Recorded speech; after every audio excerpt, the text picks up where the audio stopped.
C'est au soir de l'équinoxe d'automne au Théâtre du Châtelet de Paris que la crème de la crème du football mondial se réunira sous les lueurs parisiennes pour connaître les futurs lauréats de la cérémonie du Ballon d'Or, déplacés désormais après chaque été pour optimiser l'évaluation des prestations des meilleures joueuses et joueurs du monde lors de la saison précédente.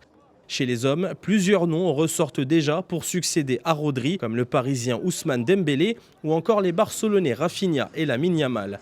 Chez les femmes par contre, Aitana Bonmati, encore en lice pour remporter un nouveau triplé historique avec le FC Barcelone, pourrait soulever la sphère dorée pour la troisième fois de suite dans sa carrière.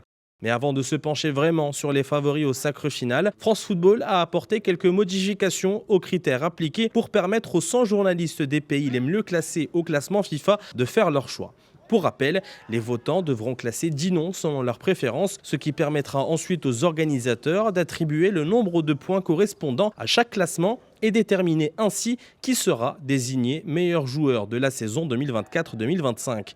Désormais, la carrière et la réputation d'un joueur ne sont plus en odeur de sainteté. Seules les performances brutes d'un joueur seront prises en compte pour juger son mérite. Un critère qui avait quelque peu avantagé d'autres joueurs auparavant, tels que l'Argentin Lionel Messi, vainqueur à 8 reprises de cette récompense, ou encore le quintuple Ballon d'Or et portugais Cristiano Ronaldo.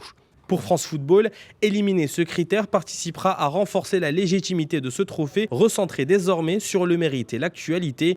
Les autres conditions restent inchangées, telles que l'aspect collectif, les trophées remportés ou encore la classe et le fair-play, ce dernier ayant d'ailleurs joué en la défaveur du Brésilien Vinicius Junior la saison passée.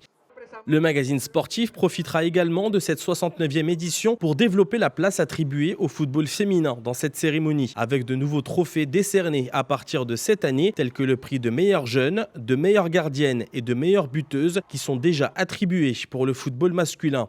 Des nouveautés qui viennent quelque peu répondre aux nombreuses critiques visant cette cérémonie. Première étape de ce Ballon d'Or nouvelle génération, ce sera avec la liste des 30 nommés prévue pour cet été.